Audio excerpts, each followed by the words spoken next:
السلام عليكم ورحمة الله وبركاته. ازيكم حبايب قلب؟ عاملين ايه؟ اهلا بكم في مطبخ انس. اللهم صل وسلم على سيدنا محمد وعلى اله واصحابه اجمعين. ازيكم حبايبي؟ عاملين ايه؟ النهاردة بقى فيديو مختلف تماما عن الفيديوهات اللي احنا عملناها قبل كده. النهاردة هنعمل وصفتين مختلفتين في الفرن البلدي. بس وصفتين ايه؟ طبعا الكبار والصغار، مفيش حد ما بيحبش الوصفة اللي احنا هنعملها، الكريب والعيش البلدي بالدقيق الاسمر. النهارده بقول لكم يعني فيديو جبار جبار جبار. عايزه التشجيع بقى واللايك، وما تنسوش كومنت حلو بيسعدني وبيفرحني وبيديني طاقه ايجابيه ان انا اقوم اصور لكم واعمل لكم فيديوهات. طبعا شايفين جمال وحلاوه الكريب، شايفين التحفه، حاجه كده عسل عسل عسل، يستاهل بقكم والله.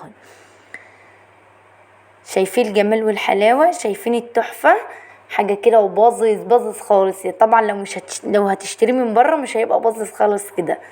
يلا بينا ندخل على الوصفه بتاع النهارده او على الفيديو بتاع النهارده. اول حاجه معايا كوبايتين دقيق، حطيت عليهم رشه خميره ورشه ملح، معلقه خميره صغيره يعني، وميه دافيه، عجنتهم وسبتهم يخمروا حوالي نص ساعه، وبعدين بديهم البكشه الجميله او البوكس الجميل. وبعد كده شكلتهم لكور صغيره قد البرتقانه اللي هي الصغيره زي ما انتم شايفين كده، وبسيبهم يرتاحوا شويه. وبعد كده بفردهم بالفراده زي ما انتم شايفين كده. اللهم صل وسلم على سيدنا محمد وعلى آله وأصحابه أجمعين. كل ما بتسيبي العجين يخمر كل ما بتطلعي النتيجة أحلى. بعد ما سبتهم يخمروا شوية بكون مسخنة الفرن كده زي ما انتوا شايفين، ده الفرن البلدي. اللهم صل وسلم على سيدنا محمد وعلى آله وأصحابه أجمعين. شايفين الجمال والحلاوة؟ طبعا ده لنجاح العيش تسيبيه يخمر، يعني تديله حقه في التخمير، تشكليه تسيبيه يخمر، تفرديه بالفرادة تسيبيه يخمر شوية. وده بقى حطيت عليه حبة البركة كده زي ما انتوا شايفين. اللهم صل وسلم على سيدنا محمد وعلى آله وأصحابه أجمعين. هنا بقى كان بينتفخ كده زي ما انتوا شايفين. اللهم صل وسلم على سيدنا محمد وعلى آله وأصحابه أجمعين. شايفين جمال وحلاوة العيش؟ شايفين؟ طبعا بتطلعيه من الفرن اهو كده زي ما انتوا شايفين. طبعا بتديه دهنه خفيفه من الميه بالفرشه كده، او لو مش حابه تعملي الخطوه دي ما تعمليهاش، بس دهنه الميه بتطريه شويه. خلاص خلصنا من العيش، نيجي بقى معشوق الجماهير الكريب. طبعا مفيش حد بيختلف على الكريب، كل الكبير والصغير بيعشقه. طبعا هنعمله النهارده في الفرن البلدي. معايا جبنه موتزاريلا على جبنه شيدر، ومعايا شاورما فراخ. طبعا ممكن تحشيه الحشو المتوفر عندك، ممكن تحشيه جبنه بس وزيتون، ممكن تحشيه لحمه، ممكن بصوا المتوفر عندك اعملي بيه. ببدأ اتني كده عيش الكريب. طبعا عيش الكريب ده جاهز، بتشتريه اونلاين او بتشتريه من السوبر ماركت عادي، بيبقوا الخمس ترغفة ب20 جنيه. طبعا فرحي اولادك واعملي لهم الكريب في البيت. طبعا سعره عالبر 50-60 جنيه تقريبا. ليه؟ طب ما انا اعمل في البيت واوفر وافرح اولادي. طبعا تنيت كده الرغيفين كده زي ما انتوا شايفين. التانية اللي هي الانصاص كده. ببدأ بقى اضيف الجبنة بتاعتي. طبعا دي جبنة ميكس، موتزاريلا على شيدر على رومي. اللهم صل وسلم على سيدنا محمد وعلى آله وأصحابه أجمعين. طبعا ممكن تضيفي ليه خضار فلفل ألوان، بس طبعا عشان الأطفال عندي ما بيحبوش الفلفل ولا الطماطم ولا أي حاجة من دي، فاكتفيت بالشاورما. بنزل بالجبنة بقى، ما تبخليش على نفسك بالجبنة خالص، زودي زي ما تحبي طبعا عشان تتبظ وتلظ كده وحاجات. شايفين الجمال والحلاوة؟ بنزل بقى بالشاورما بتاعتي. طبعا دي شاورما فراخ.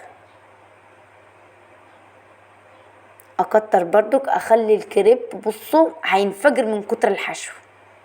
طبعا لو حابه تضيفي زيتون شرايح، ان انت حابه تضيفيه ضيفيه، بس طبعا زي ما قلت لكم عشان الاطفال ما بيحبوش الزيتون ولا الفلفل الالوان ولا اي حاجه من دي خالص، فاكتفيت بالشاورما والجبنه. اللهم صل وسلم على سيدنا محمد وعلى آله وأصحابه أجمعين. طبعا طول ما احنا واقفين بنعمل حاجة نستغفر ربنا ونصلي على الرسول، هنلاقي كل حاجة اتعملت بمنتهى السهولة والبساطة. طبعا زي ما انتم شايفين كده طبعا بكون مسخنه الفرن. طبعا النهارده هنعمله في الفرن البلدي، والله العظيم والله العظيم جربوه. بصوا تجربة الفرن البلدي في الكريب حاجة تانية خالص، مقرمش كده ومحرمش كده وحاجة ايه عظمة.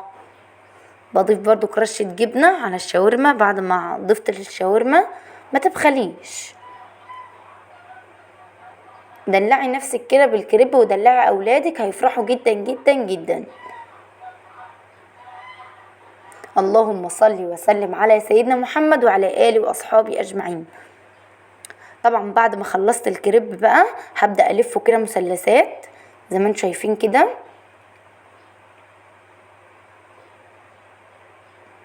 اللهم صل وسلم على سيدنا محمد وعلى آله وأصحابه أجمعين. عايزاكم تشجعوني في الكومنتات بكلمة حلوة منكم، بجد بتفرق معايا جدا جدا جدا. خلاص كده لفيت الكريب، ده أول واحد.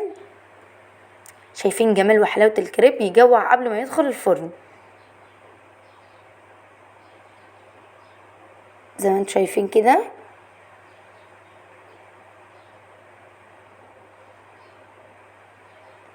هبدأ بقى ان انا الف الكريب التاني. اللهم صل وسلم على سيدنا محمد وعلى آله وأصحابه أجمعين. من كتر الحشو مش راضي يتقفل. شايفين الحشو قد ايه؟ علشان ما يقولوش ان انت بخلت عليهم بحاجة، مدلعاهم اخر دلع.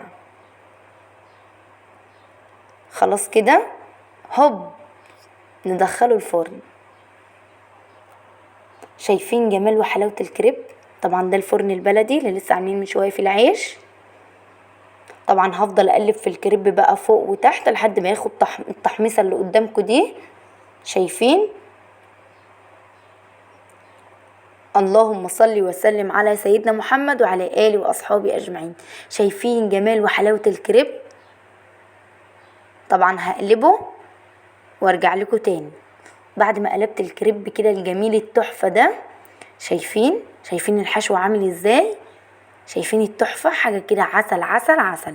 يتقدم معاه بقى كاتشب ومايونيز وصوص الباربيكيو، بيبقى تحفة تحفة تحفة. خلاص كده شايفين تحميصة الكريب؟ شايفين متحمص من كل حتة. انتوا لو انتوا بتعملوه على الطاسة هتحمصوه كده؟ طبعا لا. شايفين متحمص يعني على الاخر. شايفين الحشو فيه عامل ازاي؟ حاجة عسل عسل عسل. بس طبعا كان سخن جدا جدا جدا، فلازم تسيبيه يهدى شوية علشان الاطفال. شايفين التحفة؟ والله العظيم حاجة كده عسل عسل عسل، حاجة تستاهل بقكم.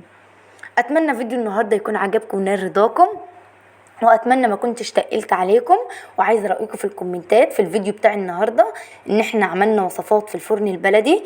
طبعا فرحي اولادك واملي البيت بالخير وبريحه زمان كده، بريحه العجين. طبعا ريحه العجين